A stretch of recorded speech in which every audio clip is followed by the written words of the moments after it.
L'Espagne qui est brillamment représentée dans les championnats du monde de trial par Jordi Tarrés, bien sûr, le quintuple champion du monde, par Marc Colomé et puis aussi par Amos Bilbao qui est absent de ce deuxième tour.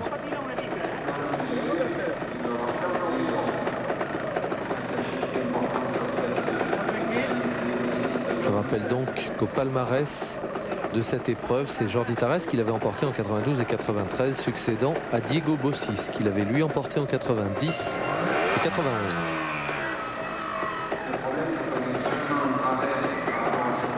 Précisant aussi que Tarrés était tout de même classé 2 fois second en 90 et 91. Et un autre pied posé ici pour Marc Colomé, décidément très impressionné par cette remontée.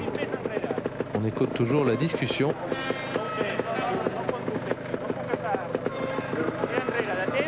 Évidemment, il n'y a pas beaucoup de sports mécaniques où on peut comme ça bénéficier des conseils d'un suiveur en pleine action. Vous imaginez la scène facilement pour rester dans la moto dans le cadre d'un motocross ou d'un supercross ou dans le cadre d'un grand prix de vitesse. À part la liaison par radio, ça paraît délicat et encore, ça viendrait totalement perturber l'effort physique. Et là, il est descendu véritablement comme une fusée. Regardez. Il a expédié sa zone, il faut dire que le temps en 2,37 et regardez le contrôle incroyable qu'il en avait. Ce sont vraiment des virtuoses du maniement d'une machine. Marc Colomé écope quand même de 2 points, c'est pas trop mauvais. Les voilà, ces 2 points, ce pied droit posé ici. Et puis la descente qui elle était d'une rapidité sidérante. Regardez directement le coup d'œil formidable de Marc Colomé. Steve Collet confronté à la même difficulté, la montée impossible en sens inverse par rapport au premier tour.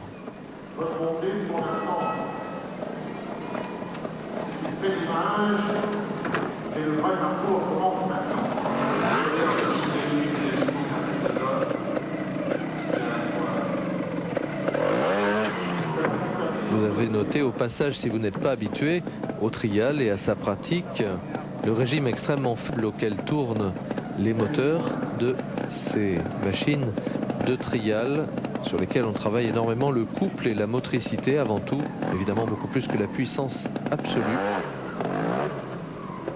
Et un pied posé par terre ici pour Steve Collet, le Britannique, dans cette zone 5. Les cylindrés des machines de trial qui d'ailleurs s'équilibrent, ont peu d'importance je dirais, s'équilibrent maintenant aux alentours de 300 cm3.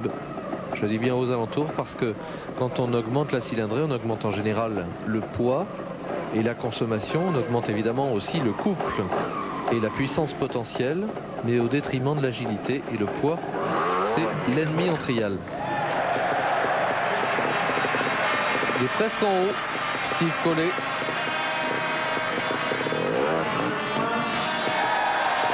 Titre indicatif, par exemple, la Scorpa de Bruno Camozzi a un moteur de 276 cm3.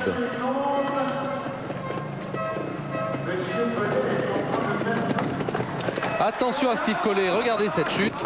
Et oui, c'est toujours au moment où on s'y attend le moins, bien évidemment. La descente paraissait plus facile à négocier. En tout cas, c'est ce dont nous nous sommes aperçus avec les autres pilote. Et puis voilà, Steve Collet qui ici, lui aussi peut-être s'est-il légèrement relâché et qui connaît l'échec. En tout cas, vous noterez aussi au passage la solidité de ces machines de trial qui chutent de plusieurs mètres, que l'on récupère et qui repartent immédiatement sans aucun problème. Et Steve en bascule ici sur son sabot de protection moteur. Regardez ce qui s'est passé, et oui. Là, il a peut-être un peu trop cabré sa machine. Il ne l'a pas assez sauté à plat. C'est la roue arrière, regardez, qui s'est posée par terre en premier. Voilà, mouvement de bascule, l'avant est parti. Et Steve n'a pas pu le contrôler. La moto part en tonneau. Steve fait lui un saut de côté pour se récupérer. En tout cas, les 5 points, il les récupère également dans cette zone de la montée impossible. Le regard, l'œil de Tommy Avala. Tommy Avala qui va être lui aussi confronté à cette fameuse 5e zone avec, regardez le saut et regardez les hommes chargés de la protection évidemment depuis l'incident tout à l'heure qui s'est produit pour Bruno Camozzi on peut craindre le pire et vous imaginez une chute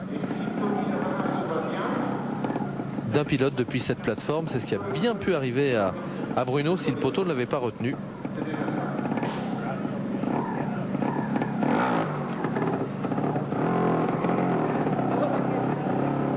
Toujours les suiveurs très concentrés, toujours Tommy Avala, champion du monde 92, troisième du championnat du monde 93. Il a terminé, lui, sixième.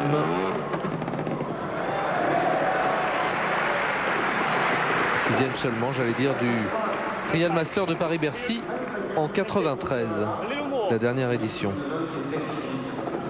Quatrième en 92. Cinquième en 91.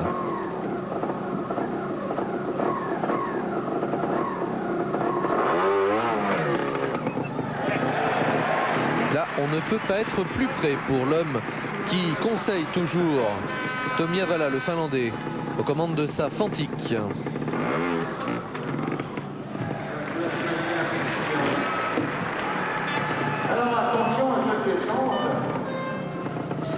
Et oui, attention à cette descente puisque c'est là que Steve Collet s'est fait piéger il y a quelques minutes maintenant en prenant un petit peu trop d'élan et surtout en ne conservant peut-être pas l'assise. Voilà, lui il est tombé bien à plat, vous avez vu la différence.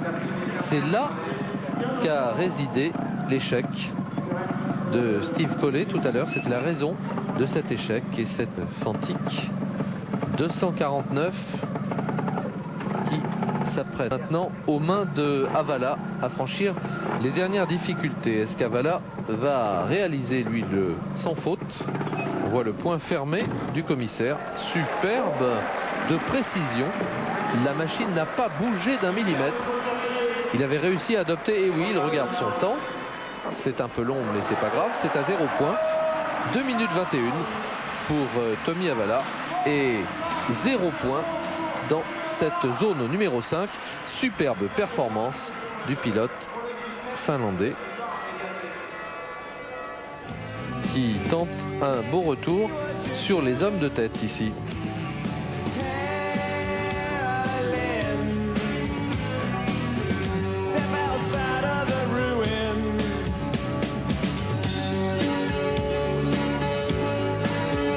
Et les plus belles images, les plus beaux passages de cette zone de Tommy Avala grâce à Jean-Louis Machu et l'équipe de TV Bercy. Classement provisoire après 5 zones. Colomé est en tête avec 12 points devant Collet 13. Avala 13 points bien revenu et Nictou 21 points.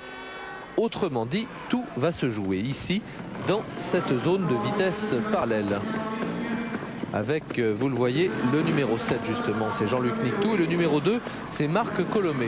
Léger avantage pour le moment pour l'Espagnol Colomé. Regardez avec quelle douceur, j'allais dire, il passe les obstacles. Regardez, ça paraît d'une facilité incroyable.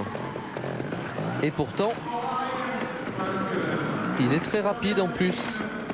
Très rapide Marc Colomé, alors que Jean-Luc Nictou pour le moment est un petit peu attardé tout là-bas. Et un échec pour Jean-Luc Nictou, en tout cas une faute. Peut-être est-ce la présence de cette charmante créature à cet endroit-là qui l'a un peu troublé. En tout cas, pour le moment, Colomé a été plus rapide. Colomé déjà sur la voie du retour et Jean-Luc Nictou qui lui aussi s'apprête à revenir. Regardez les deux plans inclinés, bien négociés par Colomé. Nictou qui revient maintenant et qui revient au niveau justement de l'Espagnol qui ne s'accorde aucune période d'observation avant de franchir ces obstacles du retour. Le Français qui est revenu mais qui a déjà écopé de toute façon d'un point. Donc évidemment, ça Colomé doit le savoir. Il a entendu ce qui se passait. Colomé et Nictou au coude à coude, mais avec un point pour Nictou tout à l'heure. Regardez les deux hommes vraiment en parallèle. Et voilà, hop, on en termine ici, tout en haut de cette plateforme. La poignée de main entre Marc Colomé. Marc Colomé qui a priori sait qu'il est en passe de remporter très probablement ce trial de Bercy. Maintenant il a pris l'avantage sur Nictou qui n'était pas dangereux, mais surtout là il a parfaitement bien négocié cette zone de vitesse et on voit ici justement la petite erreur de Jean-Luc Nictou qui était légèrement désaxé sur ce mur de béton.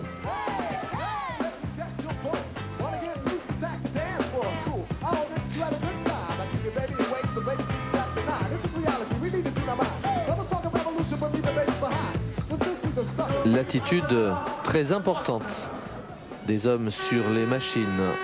Coup de trompe et c'est parti pour Tommy Avala sur votre gauche. Steve Collet sur votre droite. Attention, c'est au minimum la deuxième place qui se joue.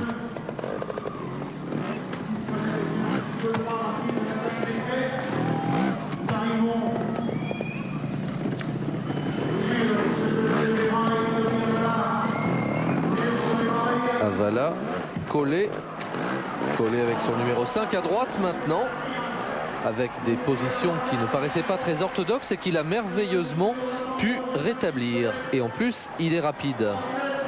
Steve Collet, voilà, c'est lui qui est ici en tête pour le moment de cette course-poursuite. Il passe en force cette fois. Alors que Tommy Avala est un peu attardé avant le franchissement de ces obstacles, mais il doit se repositionner ici. Steve Collet. Hop, et voilà.